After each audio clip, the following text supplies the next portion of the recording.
खुलुमबाय बे बड'लेण्ड इंखं टेलिभिजननि स्टुडिअ हलाव दिनै दा समावहाय जाफुनाय बिसायख'थिनि दोहौनि गेजेरावनो दिनै बिसायख'थि जानानै थांबाय बड'लेण्ड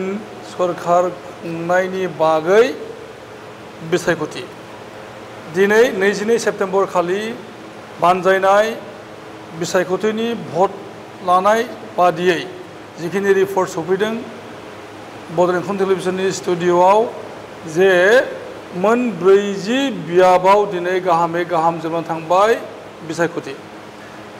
मोन 40 बिसायख'थि बियाबफोराव जेनाखि कन्टेस्ट खालामदों एबा दारायदों गुबुन गुबुन दोलोफोरनि बिजाथिफोरा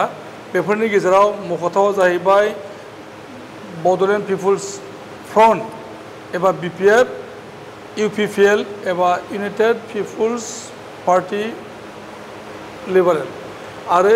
BJP भारतीय जनता पार्टी लोगोसे alternative party of Bodoland Congress बायदि बायदि दोलो लोगोसे बहाय निर्दलीयफोरबो दङ दा सरसमिन रिपर्टिं बेफोरखौ जों नोजोर होनानै जों दिनैहाय मोननो हादों माखासे मानि फिथाइ बा फैगौ 26 सेप्तेम्बर खालि सानख'नो गोनां भट सानगोन जे बिनि सायाव मोनदांथि जोङो दिनै फोसावनो नागिरदों जायखौ बुंनाय जादों एक्जिट पल बड'लेण्ड इंखं टेलिभिजननि एक्जिट पल बे एक्जिट पलाव जों दिनै मोननो हादों जे मोन 40 बियाबनि मादाव दिनै हेट्रिक भाबै एबा जाफुंसार भाबै बड'लेण्ड पिपुल्स फ्रन्टआ सरकार दानो हागोनखौ नुहुरदों मानो होननानै बुङोब्ला थांनाय 2020 मायथाइनि जेनाखि बिसायख'थि बे बिसायख'थियाव BPF दोलोआ पावाराव फैनायनि थाखाय मोनब्रै बियाब आवथायनो हायाखैमोन मोनब्रै बियाब आवथायनो हायैनि कारनाव BPF दोलोआ बेरेखा दोलो हिसाबै थानांदोंमोन आरो बबेखानि मोनसे खोथाया जाहैबाय जे BPFआनो बांसिनै MCL देरहाहोनो हादोंमोन 2020 मायथाइयावबो मानो होननानै बुङोब्ला 17 सा बिजाथिफोरा देरहादोंमोन MCL महरै आरो भारतीय जनता पार्टीनिफ्राय 9 लोगोसे UPPLनिफ्राय 12 आरो GSPनिफ्राय 1 अब्लाबो BPFआ जेनाखि सरकार दानो हानायनि बिबां नांगौ MCL बेखौ मोननो हायाखैमोन 40 बियाबनि थाखाय 21टा MCL देरहानांगौ नाथाय 17टाल' MCL देरहानायनि थाखाय BPF हानजाया सरकार दानायनि खाबु मोनाखैमोन अबयसे बेखिनियाव बुंनो गोनां दङ जे बेवहाय BJPआ मोनसे पलिटिक्स खालामदोंमोन लिलि हटेलनि मोनसे मेजिक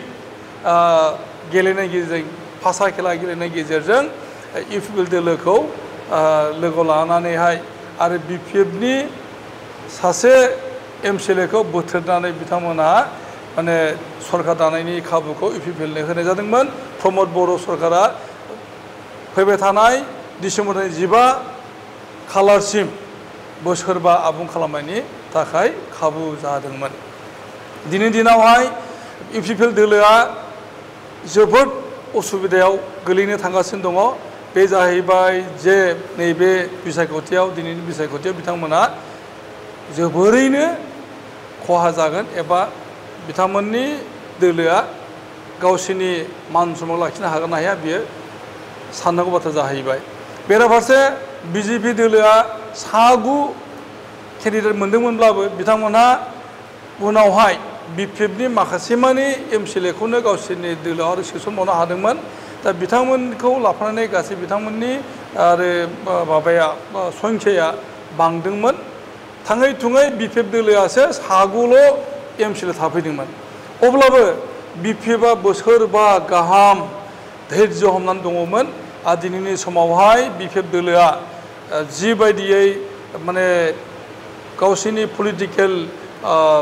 नोजोरखौ लानानैहाय पाब्लिकनि गेजेराव हाबनो हादों पाब्लिकआ दिनै दोलै नोगोरै फैनानै भट होफैदों आरो BPFनि नांगोल सागराव भट होनायनि जुनै गोबांथार बिजाथि देरहानायनि मिजिं दङ आरो सरकारखौ हाग्रा महरै दैदेननाय BPF दोलोआ जाफुंसिगोन एबा सरकार दासिगोन होननानै मिजिं लानाय जादों बड'लेण्ड इंखं टेलिभिजननि एक्जिट पल बादियै जों दिनै मोननो हादों जे BPF दोलोआ मोन 28 सा एमसिएलए देरहागोन BJP दोलोआ 7 देरहागोन UPPL दोलोआ 2 कंग्रेसनिफ्राय सासे आरो अल्टारनेटिभ पार्टी अफ बर'लेण्डनिफ्राय सासे गासै 40टा बियाबफोरनि मादाव 20थायावनो 28 मासिफोरावनो BPF देरहानानै सरकार दानो थांगासिनो दङ दा बे बिथिङावहाय जों दिनैहाय सावरायनो थाखाय लिंना लाबोनाय जादों सानै समाज सिबियारि आरो ट्राइबेलनि अधिकारखौ सादिनो थाखाय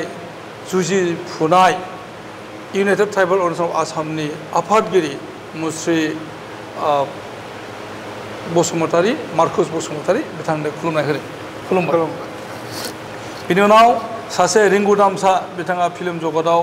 मैखोमैनो रल लानानै दङ आरो ससियेल वार्कार आरो बिथाङा बावैसो सान आगोलनिफ्राय बिथाङा मोनसे जर'खा भाबै राजनितिनि फोथारावबो गिदिंगासिनो दङ BPF हान्जाजों बिथाङा मदद होनानैहाय आथिखालाव खामानि मावगासिनो दङ सिनेन बसुमतारी एबा खांसिला खुलुमनाय होबाय खुलुमबाय दिनै जों बिथांमोन सानैखौ लानानै फैदों बड'लेण्ड इंखं टेलिभिजननि एग्जिट पल फोसावनाय बेलायावहाय आरो बिथांमोनजों सावरायगोन जे माबोरैहाय माने एग्जिट पलाव सफैनाय जोंनि रिपर्टिं बे रिपर्टिंफोरनि दाजाबदानखौ जों बिनि सायाव जों सावरायगोन दा BPF दोलोआ बहाबा देरहाथावथाव बा देरहागोननि मिजिं दङ बेखौहाय एग्जिट पलनि गेजेरजों बुंनो नागिरदों जे पर्बत जरा 1 नं पर्बत जरा बेवहाय BPF दोलोनि देरहागोन मुनमुन ब्रह्म गुमा बियाबनिफ्राय आन्ताज आली श्रीरामपुर बियाबनिफ्राय मक्लेश्वर आहमेद जमदुवार बियाबनिफ्राय उइलियाम नार्जारी सराइबिलनिफ्राय मृत्युंजय नार्जारी कसुगावनिफ्राय रबिराम नार्जारी दतमायाव BPF दोलोआ मा जागोन बुंस' हायाखै दा बनरगाव बियाबाव BPFआ देरहानायनि मिजिं दङ मुस्रि जुबराज बसुमतारी देबरगाव बियाबाव आगोलनि BTCनि चिफ BPFनि आफादगिरि मुसा हाग्राम महिलारी बावखुंग्रि बियाबाव दनेश्वर गयारी सालाकाति बियाबाव देरहासार बसुमतारी चिरां बियाबाव सुकुर सिंह बसुमतारी आरो 14 चिरां दुवार बेवहायबो हाग्राम महिलारिया कन्टेस्ट खालामदों आरो बेवहाय हाग्राम महिलारियानो देरहानायनि मिजिं दङ काजलगाव बियाबाव फानिराम ब्रह्म निसिमा बियाबाव जेम्स बसुमतारी सराइबिल सबाइझार बियाबाव धीराज बरगयारी मानास सेरफाङाव जांगिला हाजवारी थुरिबारि बियाबाव खलिलुर रहमान मथनगुरि बियाबाव आक्तारा आहमेद बिब्दिनो मुसुलपुराव अनसुमै खुंगुर बर' दरङाजुलियाव इमानुएल मोसाहारी सुक्ला सेरफाङाव गणेश कसारी गरेश्वराव महेश्वर बसुमतारी खैराबारियाव लोमसाव दैमारी कलिंदुवाराव बनजार दैमारी मोदैबारियाव जगदीश सरकार आरो दोहोनस्रियाव प्रेस मुसाहारी भैरबकुन्दुआव रिहन दैमारी आरो रौता बियाबाव सरन बर' बिथांमोना BPFनिफ्राय देरहाबोनो थांगासिनो दङ बड'लेण्ड इंखं टेलिभिजननि एग्जिट पल बादियै सा 28 BPF दोलोनि बिजाथिफोर बेराफारसे BJP दोलोआव 7 देरहानायनि मिजिं दङ बिथांमोना जाहैबाय दतमा बियाबाव मनरन्जन ब्रह्म सालबारि बियाबाव चक्रधर दास कक्लाबारि बियाबाव रमेन मदाहि दिहिरायाव मनज प्रतिम कलिता नागरिजुलियाव भजन दास भेरगावआव जौस्रां बर' ननै सेरफाङाव सन्जित थान्थि फासनै सेरफां दीपक मौर गासै 7 BJPनि बिजाथिफोरा देरहानायनि लामायाव बेराफारसे इउपिपिएल दोलोनि आफादगिरि एबा बिटिसिनि आथिखालनि चिफ मुश्री प्रमद बर' बिथाङा गावनि बियाबाव देरहानायनि मिजिं दङ बिथांनि जेनाखि राजनीतिक केरियार बिथाङा चिफ जानानै दङ बिथांखौ फेजेननायनि बाथ्रा फैयाखै बिथाङा तामुलपुर जिल्लानि गयबारि बियाबनिफ्राय आगोलावबो देरहाबोदों आरो दा समावबो बिथाङा बेवहाय बिजाथि देखायनाय जादों आरो बेवहाय देरहाबोनायनि मिजिंआ दङ बेराफारसे भेरगाव बियाबाव दावबायसा बर' बिथाङा देरहानायनि बाथ्रामोन नाथाय बिथांनि मिजिंआ बेवहाय जाफुंनाय नङा बेखौ नुहुरनाय जादों दा समावहाय इउपिपिएल दोलोनि सासेबाव मैखोम बिबानगिरि एबा दैदेनगिरि बिथांनि मुङा जाहैबाय कातिराम बर' बिथाङा बिटिसिनि एसेम्ब्लिनि स्पिकारमोन बिथाङाबो देरहानाय मिजिं दङ दा बे समावहाय इउपिपिएल दोलोनिफ्राय जोङो सानै मोननो हानाय जादों कातिराम बर' आरो बिटिसिनि चिफ प्रमद बर' बिथांनि मुङा सफैदों बेराफारसे कंग्रेस दोलोनिफ्राय फकेरग्राम बियाबाव कन्टेस्ट खालामनाय हुसाना आरा बेगम बिथाङा देरहानायनि मिजिं दङ आरो हरिसिङा बियाबनिफ्राय अल्टारनेटिभ पार्टी अफ बड'लेण्डनि बिजाथि एबा बै आफादनिनो आफादगिरि मुस्लिमा अनजलि दैमारि बिथाङा देरहानायनि मिजिं दङ दा जों बेखौ नोजोर होनो हादों जे बिपिएफ दोलोआ थांनाय बोसोरबायाव ओरैबायदि धैर्य हमनानै बिथांमोनहा राजखान्थिनि केरियारखौ लाखिबाय थादों आरो फैबाय थानाय समाव बिथांमोनहा गावसिनि राजखान्थिनि केरियारखौ दाफिननो थाखाय मजबुत खालामनो हादों दा फैबाय थानाय बोसोरबा बुब्लियाव बिपिएफ सोरखारानो फैनायनि मिजिं दङ दा बिनि सायाव जोङो सावरायगोन आरो बिनि सायाव रायजो राजायाबो गावबा गावनि मोन्दांथिखौ बुंफोरनो हागोन आरो बिनि थाखाय बड' इंखं टेलिभिजननि कमेन्ट बक्सआव नोंथांमोना बुंहरनो हागोन जे नोंथांमोननि मोन्दांथि आरो बड'लेण्ड इंखं टेलिभिजननि एग्जिट पलनि सायाव नोंथांमोननि साननाय हनाय दा समाव गिबियावनो जोङो सावरायनो थाखाय लिंना लाबोनाय इउनाइटेड ट्राइबेल अर्गानाइजेसन अफ आसामनि आफादगिरि मार्कस बसुमतारी बिथांनिफ्राय जोङो मिन्थिना लानि जे एग्जिट पलनि जेनाखि दानि डाटा बिनि सायाव मा बुंनो नागिरो मार्कस बसुमतारी नोंथाङा बे बुब्लियाव मोननो हाबाय जे बिपिएफ दोलोआ 28था मासि आवथायनो थांगासिनो दङ आरो सरकार दानो थांगासिनो दङ बिजेपिआ मोन8 बियाबाव देरहानो थांगासिनो दङ इउपिपिएलआ मोननै बियाबाव आरो कंग्रेस मोनसे अल्टारनेटिभ पार्टी अफ बड'लेण्ड मोनसे गासै बे डाटा बे डाटानि सायाव नोंथांनि मोन्दांथि गिबियावहाय आं इउनाइटेड ट्राइबेल अर्गानाइजेसन अफ आसामनि जानानै नोंथांखौ आरो नोंथांनि चेनेल नायग्रा साफ्रोमनिसिमबो जोंनि गाहाम अनसायनायखौ बावहरग्रोबाय लोगोसे जायफ्रा बिभिन्न पलिटिकेल पार्टी हान्जानिफ्राय बिजाथिनि महरैहाय दिनैहाय बिथांमोननि जि भाग्य परिखा खालामदों बिसोरनिसिमबो आं अल दा बेस्ट साबायखर बावहरबाय लोगोसे नोंथांनि जेनाखि एग्जिट पोल बे एग्जिट पोल मथे आङो दा बे स्टुडिअनिफ्राय माने नोंथांनि एग्जिट पोलावहाय आबसुलुट पार्टिया जोंना बिपिएफआ फैगासिनो दं नालाय बेनिखायनो आङो नोंथांनि जानानै कंग्रेसुलेसन हरग्रोबाय आरो फैगोन सरकारनि थाखाय नाथाय आंहा बेवहाय माखासे एसे बुंनांगौ दं मानोना जोंना माखासे समस्ति दङ जायखौनाखि थांनाय बे सरकारा जायानाखि जाथावा हानि राइट्स बेखौहाय नन ट्राइबेलफोरनो बिसोरो होदों दा जों बेवहाय एसे माने सिन्था खालामदों आरो लोगोसे जोंनि जेनाखि इनपुट दा बै हिसाबैहाय जायफ्रानाखि नन इलिजिबोल बिसोरो जेनाखि एसे हाइ एलटमेन्ट मोनदों बिसेसकरि बावखुंग्रि समस्तियाव 153 जन 53टा फेमिलिनो बिसोर हाइ एलटमेन्ट होदों ट्राइबेल बेलेन्स ब्लकनि हाखौ बे हिसाबैहाय हयथ' बे थांनाय सरकाराव थानाय माखासे केन्डिडेटफ्रा देरहानो हागौ आरो जेरावनाखि नोंथाङा बावखुंग्रि बेवहाय BPF-खौहाय देरहानाय दिन्थिदों बे जोंनि साननायसो बेयो मोगथाङाव मा जागोन मा जाया खिन्थु जोंनि एसेसमेन्ट थिग बेबादि माखासे समस्थिफोर दङ जेनेबा फकिराग्राम हयथ' बहायबो बे नोंथाङा बयबो BPF-खौ होदोंना सोरखौ होदोंमोनलाय फकिराग्रामाव कंग्रेसखौ होदों बहाय हयथ' बोरैबाबा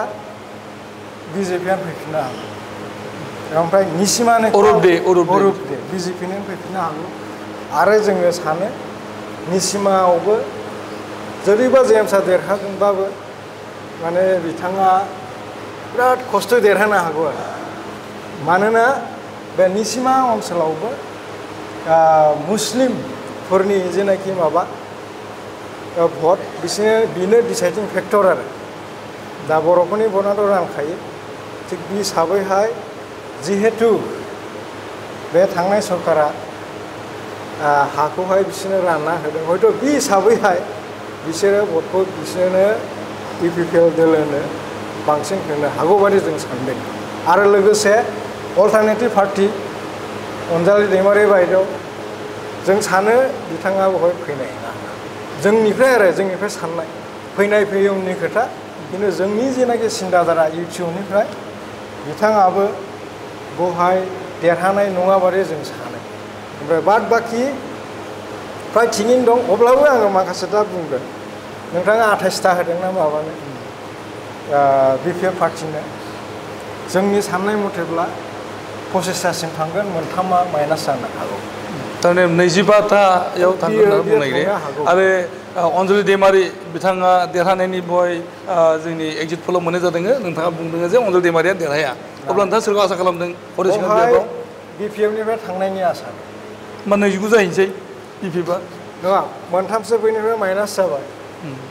ओमफ्राय आरो मोनसे थाबाय 26टा हमबाय आरो 25टा हमनानै लादों माने दा जों सियर नङा जोंनि आइडियासो बियो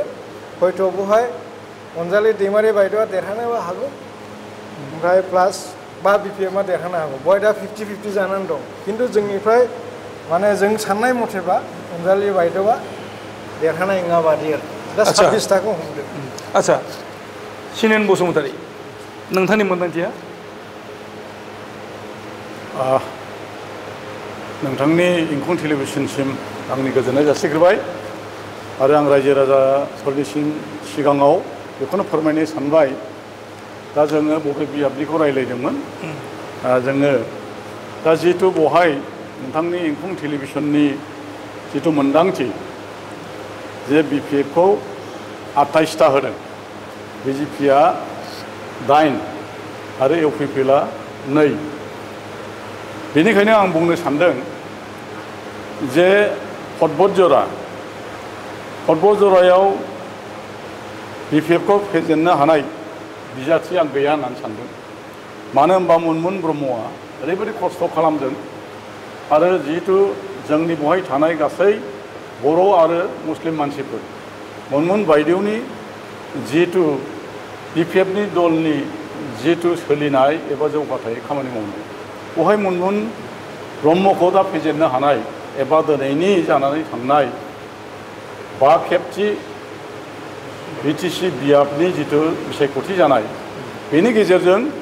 भट जरानि रायजो राजाफ्रा खौसे जानानै BPF-खौ देरहाहोदों मानोना UPPL आरो BJP-नि जिथु बावैसो सिगां जिथु भट जरायाव आदानिनो हा होनायनि जिथु अलखद मोनसे रायजो राजाखौ मोनसे गिख्रंथाव मोनसे नुथायाव लाबोनानै 3600 बिगा हा आदानिनो होनो नागिरनायाव हयथ' गुबुन दलखौ नायालासे रायजो राजाफ्रा UPPL-नि मानसिब्लाबो BJP-निब्लाबो दानि थांनाय प्रमद बर'नि सरकारनि जिथु UPPL दलनि सोद्रोमा बिथांमोनाबो गोजांस्रियाव मोननानै BPF दलनो सापर्ट होगोन होननानै आं सानो बेखायनो मुनमुन ब्रह्मनि देरहानाया बे खाथां जोंनि एग्जिट पल मथे बहाय सानै गेदेमा सुबुंनि बाथ्रा बहाय मख'नाय जायाखै बिथांमोनहा बिसायख'थियाव मैखोमै बाहागो लादों गावसिनि देरहानायनि थाखाय जरदा खालामहरदोंमोन नाथाय बिथांमोननि मुङा देरहानायनि लिस्टआव गैया जेरैहाय आसामनि आगुनि मन्त्रि मोनसे चन्द्रन ब्रह्म बिथाङा काजलगाव बियाबनिफ्राय कन्टेस्ट खालामदों पानिराम ब्रह्मनि बेरेखायै इउपिपिएल जानानै नाथाय बिथांनि नामाबो देरहानायनि लिस्टआव गैया एग्जिट पल बादियै बेराफारसे खाम्बा बरगयारी बड'लेण्डनि डेपुटि चिफमोन बिथाङा मोननै बियाबाव बड'लेण्डनि चिफ आगोलनि हाग्रा महिलाजोंनो कन्टेस्ट खालामदों जेराव गावनिनो सासे कलिग्समोन गावनिनो गुरुमोन बेजों कन्टेस्ट खालामदों मोननै बियाबाव देबरगाव आरो चिरां 14 चिरां दुवाराव दा बे सानै गेदेमानि बेलायाव नोंथां बुंनांगौआ आं बेखौनो बुंनो नागिरगोन गिबियावनो काजलगाव जितु बिटिसि बियाब बावहाय जोंहा एक्जिस्टिं पानिराम ब्रह्म जोङो थांनाय 2020नि जानुवारिनि 27आव सुबुं गौमा लानानै प्रमद बर'नि दैदेननायाव जितु बिटिआर एबा पिस एग्रिमेन्ट जादोंमोन बेनि परिबर्तननि दोहौनि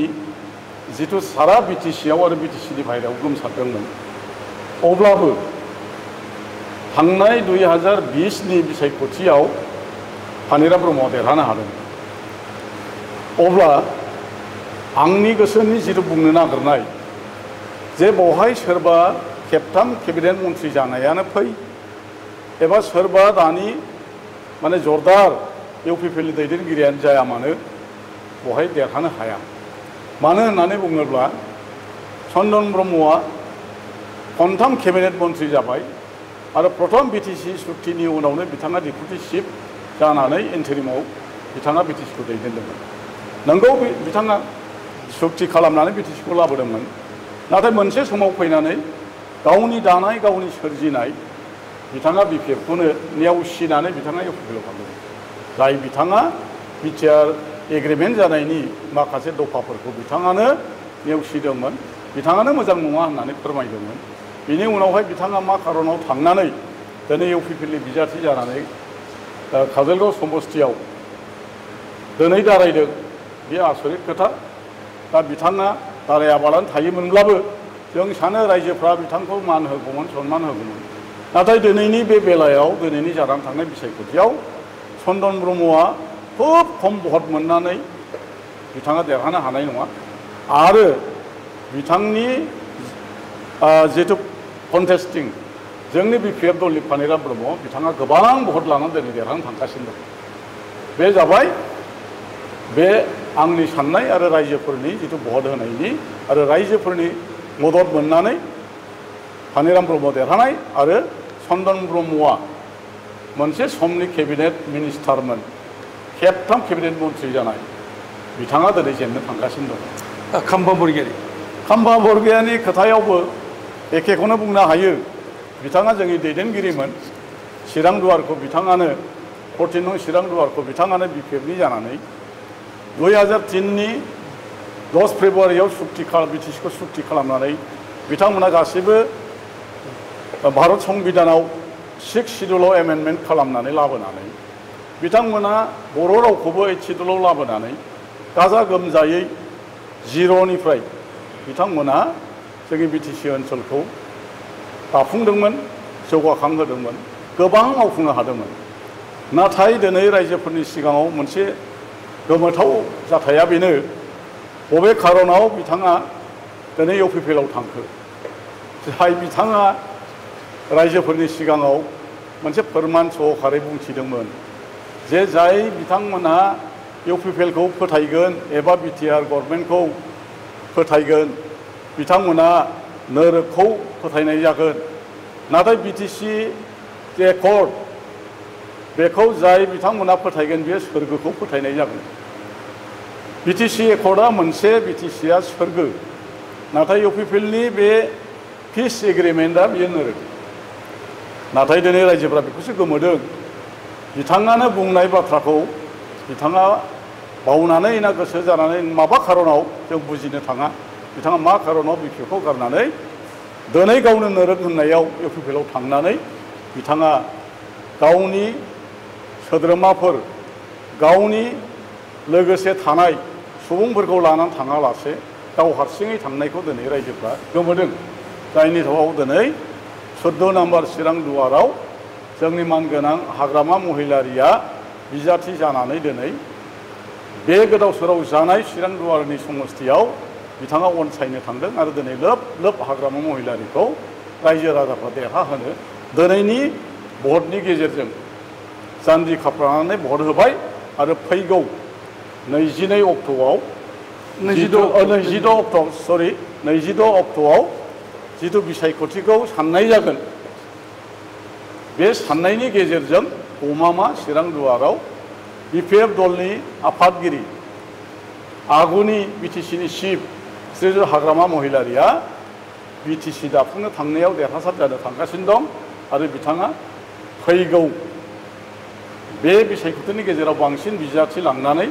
बिथाङा बिटिसिखौ सरकार खुंगोन आरो बिथाङा दैदेनगोन बेवहाय नोजोर होनो गोनां दङ जे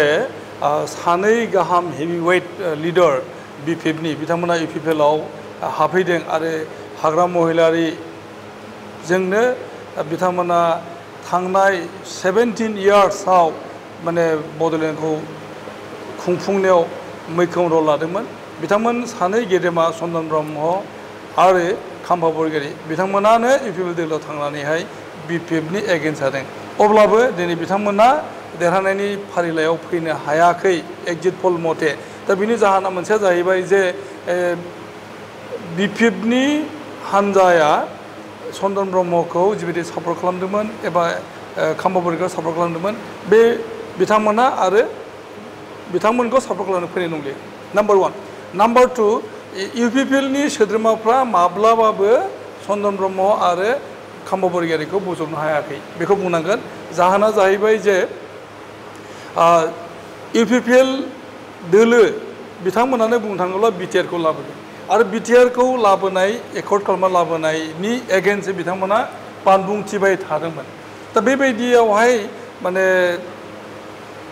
माबोरैहाय इउपिपिएल दोलोनि सोद्रोमाफ्रा बा रायजो राजाफ्रा बिथांमोननो भट होलायखो नाम्बार 2 नाम्बार 3 जाहैबाय जे दा समावहाय मोनसे दोहौ जाफुदों सरकारा सोरनि जागोन सरकारखौ सोर खुंगोन दा बेखौ नोजोर होदोङो दा नुहुरबाय जे हाग्रामा महिलारि दैदेननाय बिपिएफआनो सरकारखौ दानो हासिगौ मानो होनना बुङोब्ला बिजेपि दोलोआ इउपिपिएलखौ नाथुरबाय ज' जालिया होनना बुंबाय बिथांमोना जथाय भाबै इलेक्सन गेलेलिया जाहैबाय आल्टिमेटलि आलदा आलदा बिजाथि होनानै इलेक्सनाव नामिबाय दा जुदि जयेन्ट भेन्सारनि गेजेरजों बिथांमोना इलेक्सनखौ गेलेयोमोनब्ला होमबा बिथांमोना बांसिन एमसिएल मोननो हागौमोन आरो सरकार दानायनि लामायाबो जागौमोन दा बै हिसाबैहाय बड'लेण्ड इंखं टेलिभिजननि एग्जिट पलाव बिथांमोननि जेनाखि डिभिजन बे डिभिजना माने फोरमान खालामदोङो जे बिथांमोनहा सरकार दानायनि बेबस्था फैनाय नङा आरो बेखौ नोजोर होनानै all voters from Bodoland every corner बिथांमोनहा दिनै माने गोनो गोथो गोलैदों जे बिजेपि सरकारानो जुदि सरकार दायाब्ला इउपिपिएलआ जुदि सरकार दायाब्ला होमब्ला बिपिएफआ जुदि सरकार दागोनब्ला जों मानो भटखौ नस्थ' खालामहरनो नैबे खारनाव माने दोलै नोगोरै भटखौ होनो सिगांलायदों बेखौ जों नुहुरो आरो बे हिसाबैनो बिपिएफ दोलोआ 28टा एमसिएलए मोननो थांगासिनो दङ बिजेपिआ 8 इउपिपिएलआ 2 एपिबिआ 1 कंग्रेसआ 1 बे हिसाबा फैनाय जादों दा बे बेलायावहाय जोङो मोनसे खोथा दा बावैसो जेनाखि बुंदों मार्कस बसुमतारी बिथाङा जे माने हा होनायनि बाथ्रा दा बे खोथाखौबो जोङो मुंख'नो गोनां जे इलेक्सननि एसे सिगां बिटिसि सरकारा एबा प्रमद बर' दैदेननाय बिटिआर सरकारा जायफोर नन प्रटेक्टेड जनगोष्ठी बिसोरनो हानि पाट्टा होदों बे हानि पाट्टा होनाया बड'लेण्डनि गुबै थागिबि सुबुंफोर ट्राइबेल जनगोष्ठी आरो प्रटेक्टेड कमिउनिटिनि मानसिफोरखौ गिख्रंनाय होदों बेराफारसे साख्रि होदों सरकार बायहां बुब्लियावहाय साख्रि होदोंमोन दा बे साख्रि होनाया माने निश्चितया जाहैबाय बिनि सायाव माने साख्रि होनायनि बेलायावहाय साख्रि मोनैफोरा केन्डिडेटफोरा जायफोरनाखि साख्रि मोनथावमोन दा बिथांमोना एपइन्टमेन्ट मोनाखै होननानै अजद होनानै हाइकर्टआव थांबाय दा बेफोरो खुद्रिनाय लाबोबाय बेराफारसे आरोबाव साख्रि होनो गोनां माखासे मानि बिथांमोना पस्ट फिलआप खालामनो फोसावदोंमोन आरो इन्टारभिउबो लादोंमोन नाथाय बिनि रिजाल्टखौ होनो हायाखै साख्रि होनो हायाखै दा बिसोरनि खुद्रिनाय दङ बेफोर खुद्रिनायफोरा ज' जानानैहाय दिनै बिटिआर सरकारनि बेरेखा जादों आरो बे खार'नैनो हाग्रामा महिलारि दैदेननाय बिपिएफ दोलोआ बांसिन भट आवथायनायनि खाबुआ जानानै फैदों दा बेबायदि माने हिसाब निकासफ्रा फैदों बिभिन्न जायगानिफ्राय फ्रम एभ्रि कर्नार बे रिपर्टिंनि गेजेरजों बड'लेण्ड इंखं टेलिभिजननि एग्जिट पल दा बेखौ सुजुनाय जादों दा बे बेलायावहाय जोङो आरोबाव मिथिना लाबावनि जे मार्कास बसुमतारी बिथांनिफ्राय जे बिपिएफ दोलोआ नंमारगौयैनो बा फ्रायैनो सरकार दानो हामारगोन बेखौ बिथाङा बुंनो नागिरदों जे बड'लेण्ड इंखं टेलिभिजननि एग्जिट पलनि हिसाब मथे 28टा 29टा नाथाय बिथाङा होनदों जे 25 बा 26सिम फैनो हागौ अब्लाबो बिपिएफ सरकारानो जागोन होननानै बिथाङा बुंनो नागिरदों दा बे बेलायावहाय उदालगुरि बियाबनि सायाव आङो एसे बिथांमोना मोनथिनो लुबैदों जे उदालगुरिया माने बे बारावहाय नोजोर होनो गोनां जेरावनाखि डेपुटि चिफ दङ आरो बेनि बड'लेण्डनि आथिखालनि डेपुटि चिफआ जाहैबाय मुसु गबिन्द बसुमतारी बिथाङा एमएलएबो दा बिथाङाबो नैबाव देरहानायनि लाइनाव फैयाखै बा देरहानायनि फारिलाइयाव फैयाखै दा बे बेलायावहाय बेसेबां एकमत नंगौ नङा जोंहा मार्कास बसुमतारी बेखौ आं बिसोरनिफ्राय बुंनो थाखाय बिथांनो खावलायदों उदालगुरिनि बिसय बुंनायनि सिगां आं मोनसे खोथाखौ रोखायै बुंनो गोसो आरो मानोना 2003 सननि उनावहाय बिटिसि चुक्ति जाखांनानै जेब्लानाखि बे इलेक्सन जाजेनदों बिपिएफ सरकारा थांनायसिमबो जेनाखै माने सब समय बिथांमोना बिपिएफ पार्टियानो एबसुलेट मेजरिटि बे माबा खारननि थाखायसो पलिटिक्स खालामनानैसो सरकार दानो हायाखै जायानाखि इलिगेलमोन थिग बेबायदि एक्सपिरियेन्सखौ लायोबा बे बारावबो एबसुलेट मेजरिटिखौ मोनगोन बिपिएफआनो ओमफ्राय बिथांमोनानो सरकार दागोन ओमफ्राय जोंथ' भगवानबो नङा इसोरबो नङा जोङो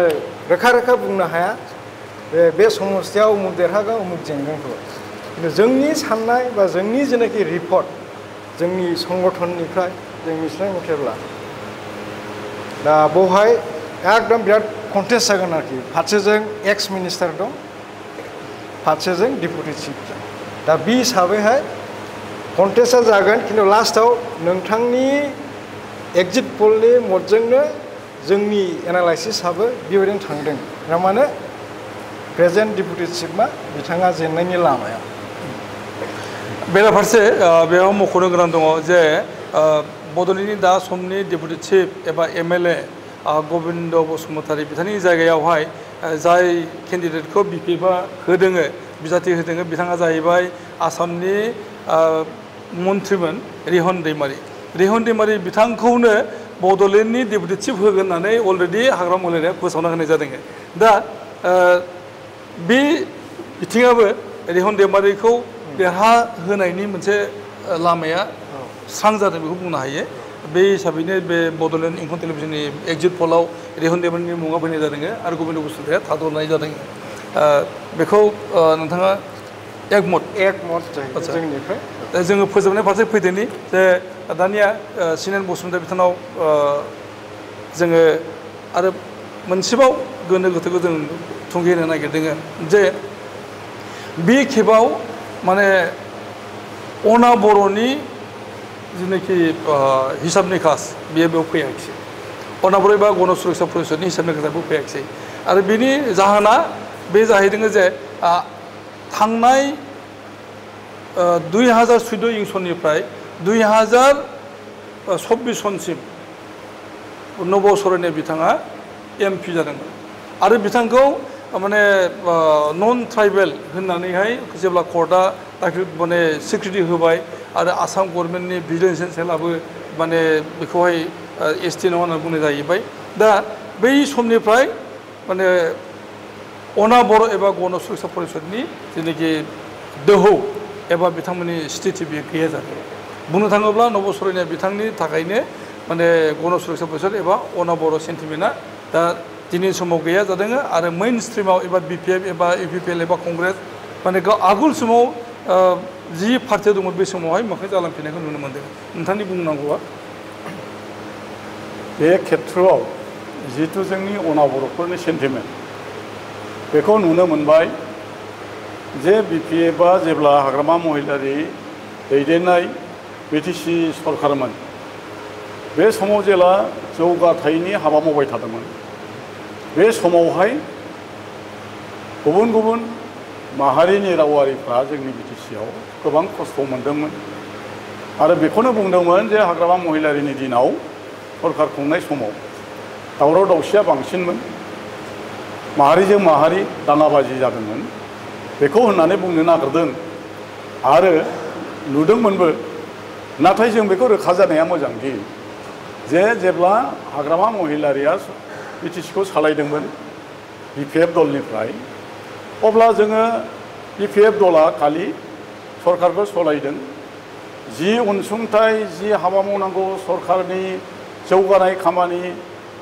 साख्रि बाख्रि होनाय गासै जौगाखांनायखौ मावबाय थानाय समावहाय जेब्ला खुंबाय थादोंमोन बे समावनो दुलाराय बर' फरायसा आफादा सोमावसारनायखौ जागायफिनदों बिथांमोना BTCजों जोङो रायजो मोना होननानै बिथांमोना डिभाइड आसाम 50-50 गोख्रों भाबै रायजो राजाखौ लानानै दुलाराय बर' फरायसा आफादा जेब्ला प्रमद बर'नि दैदेननायाव सोमावसारदोंमोन बे समावहाय हाग्रामा महिलारिनि सरकार खुंनायाव निस्सय खैफोद जादों आरो रायजोनि भेगार जन्मिनायखौ रायजो राजा नुनो मोन्दों आरो गुबुनारिफ्रा बेखौनो फोरमायदों दि 10 बोसोर एबा 15 बोसोर हाग्रामा महिलारिनि दैदेननाय BTC सरकार समाव दावराव दावसि जादोंमोन गावजों गाव दाबिनाय धुमखिनाय हयथा लीला जादों होननानै बुंदों नाथाय बेखौबो जों रायजो राजाया मिथिनाया मोजां बै समावहाय 2012 आरो 2015 जि जाति संघर्ष जादोंमोन बेखौ सोर खालामामोन बे समाव जोंनि BPF दला मा मावबाय थायामोन मानगोनां हाग्रामा महिलारिया BPF दलनि खौसेथिजों जोंनि गासै BTCनि गुबुन गुबुन हारि माहारि रावारि धोरोमारिफोरखौ खौसे खालामनानै जौगाहोनाय समाव बे समावहाय दुलाराय बर' फरायसा आफाद आरो जोंहा NDPजों ज' जानानै डिभाइड आसाम 50-50 आन्दलन खालामदों बे समावहाय मा जादोंमोन बिथांमोना लामा जथेनाय हाबाफारि लादोंमोन BTCनि कर्ट कासारि अफिसफ्राव जोंनि खुंथायफ्राव थांनानै बिथांमोना हांगार स्ट्राइक खालामदोंमोन बिथांमोना दहरना होदोंमोन आरो बिथांमोना 12 घन्टा 24 घन्टा 48 घन्टा 100 200 1000 घन्टा डिक्लेयार होदोंमोन बे समावहाय जाथायत बेबस्था बेघात जादोंमोन ट्रेना गुवाहाटीयाव थायोमोन ट्रेन जेला बन्द होयोमोन सिलिगुरिनिफ्राय सानजा फैयामोन जाथायतफ्रा BTCना मोन्दोंमोन बियो नंगौ नाथाय सोरनि थाखाय जादों बेखौ रायजोफ्रा दाबो रोखा नङा बेनिखायनो आं दिनैनि इंखं टेलिभिजननि बे दिनैनि जिथु मोगामोगि बेनि गेजेरजों आं फोरमायनो सानदों बे समाव दावराव खालामग्राफ्रा दाखालिसो 26 थारिखआव जोबनानै थांनाय प्रमद बर'नि दैदेननाय बिटिआर जायखौ बुंदों बिथाङा बिटिआर सरकार प्रमद बर' सरकार बिथांमोननि बिबानाव थानाय प्रमद बर' निजे दावराव खालामग्रा एबसु दैदेननायाव 1000 घन्टासिम आन्दलन खालामनानै रेल रुको आसाम बन्द BTC बन्द बे भेगारखौ सोर खालामदोंमोन दुलाराय बर' फरायसा आफादनि बे सोमावसारनायनि हाबाफारि जेसेबां लादोंमोन 10 बोसोराव प्रमद बर'नि दैदेननायाव बेनि सार्टखौ नायब्लानो मोनथियो सानफ्रोमबो असान्थि सोर खालामोमोन दुलाराय बर' फरायसा आफादा खालामदोंमोन आरो लोगोसे जायफ्रा आन्दलनाव थाफादोंमोन बे समावहाय सोर फैथालिला खालामोमोन अस्त्रखौ सोर लायोमोन बेखौ दिनै जों मख'नानै बुंनानै जोङो दिनै बुंनो सानाखै नाथाय बे समाव रायजोफ्रा मिथिदोंमोन आइजेंखौ सोर लादोंमोन आइजें लानानै सोमावसारनाया सोरमोन भारत सरकारजों दावहा नांनाया सोरमोन नाथाय बे दावहा नांग्राफ्रानोथ' दिनै बिटिआर सरकारखौ सागान होनानै लाबोनानै दिनै बिथांमोनानोथ' खुंथायाव बोसोरबा खुंबायना बिथांमोननिफ्रायनोथ' डिपुटिशिप जाबायना बे गन्दगल खालामग्राफोरनिफ्रायनोथ' EM जाबायना बे गन्दगल खालामफ्रानोथ' MCLA जाबायना बिथांमोना बोसोरबा खुंनानै दिनैहाय सान्थि जाबाय सान्थि लाबोबाय होनदों नाथाय बै समाव हाग्रामा महिलारिनि BPF सरकार बिटिसिखौ सालायनायाव दावराव खालामग्राफ्रा जेला सरकाराव फैबाय नाथाय बे बोसोरबायाव BPF सरकारा पावाराव फैयैयाव बे प्रमद बर'नि दैदेननाय सरकाराव जों दावराव खालामाखै बेखायनो सान्थि फैदों जों जेबो सोमावसारनाय खालामाखै बेखायनो बावबो सान्थि फैदों आरो गुबुन गुबुन हारि माहारिफ्रा दहाय बुंनाय बादि जेराव CSP खालामदोंमोन हा हुनि दावराव जादोंमोन नाथाय जोङो बिथांमोनखौ डिप्राइभ खालामाखै बेखायनो बिथांमोना सोमावसाराखै बिनि थाखायनो दिनै रायजोफ्रा बुजिबाय दिनैनि बिसायख'थिनि गेजेरजों 5 खेब BTCनि जेनेरेल इलेक्सन बेनि दिनैनि 22 तारिखनि बिसायख'थिनि गेजेरजों रायजोफोरखौ बेखौनो फोरमायनो नागिरदों जे दावरावआ सोर खालामामोन BTCखौ गोजोन सोर लाबोआमोन BTCनि क्षमताया बेसेबांमोन BTRनि गोजोन गोरोबथानि MOSआव बेसेबां जौगानाय दङमोन बेखौनो दिनै रायजोफ्रा फिननो नागिरदों आरो बे फिननायनि गेजेरजों दिनैनि बिसायख'थिनि गेजेरजों फैगौ 26 तारिख खालि रायजोफ्रा फिननाय होगोन आरो बे फिननायनि फिथाइखौ जों मोनगोन आरो जों निश्चय आसा खालामो गासै जोङो रोखा बुंनो हायाब्लाबो इंखं टेलिभिजननि एग्जिट पलनि मोगा-मोगियाव आं बेखौनो बुंगोन जोङो खमैबो 25निफ्राय 26टा बियाबाव देरहासार जानानै हाग्रामा महिलारिनि दैदेननायाव जोङो BPFआ सरकार दागोन आरो हाग्रामायानो BTCनि चिफ जागोन बेखौ जों दिनै रायजोनि सिगाङाव नोंथांनि इंखं टेलिभिजननि गेजेरजों जों बेखौ रोखा बुंनो हायो आच्छा दानिया लास्ट बेयो मार्कस बसुमतारी नोंथाङा बुंदों जे हरि सिंहा बियाबाव कन्टेस्ट खालामदों अल्टारनेटिभ पार्टी अफ बड'लेण्ड आरो बिनि अनगायैबो गोबांथार बियाबाव बिथांमोना कन्टेस्ट खालामदों जेरै थुरिबारियावबो दङ बिथांमोननि दैदेनगिरिमोनहा गोबांथार बियाबाव कन्टेस्ट खालामदों भैरबकुन्दआवबो खालामदों दा नोंथाङा बुंनो नागिरदों जे बेवहाय बड'लेण्ड इंखं टेलिभिजननि एग्जिट पलाव APBनि आफादगिरि डक्टर अनजलि दैमारिया देरहाबोनायनि बाथ्रा बा बेवहाय लिस्टआव फैदों नोंथाङा बुंनाय दङ जे अनजलि दैमारि बिथाङा देरहाबोनाय नङा नोंथाङा मा बानबुंथिजों बिथांखौ देरहाबोआनि खोथा बुंनो नागिरो बिनि सिगां बे आदाजोंहा आं एसे जख्लामनो सानदों बे जाहैबाय बे बर'नि खोथा फैदों नालाय दा मा बुंनांगौ नंगौ खोथाखौ आदा बुंखाबाय दा आंबो मोनसेल' जक होनो गोसो बै बर'नि रलखौ दा BJPआ लाबाय आरो बिनिखायनो बिसोर दुरबल जाबाय दा नैबे अनजालि बायद'नि माबायावहाय आरो दा खोथायावहाय जोङो बुङो माने बिथाङा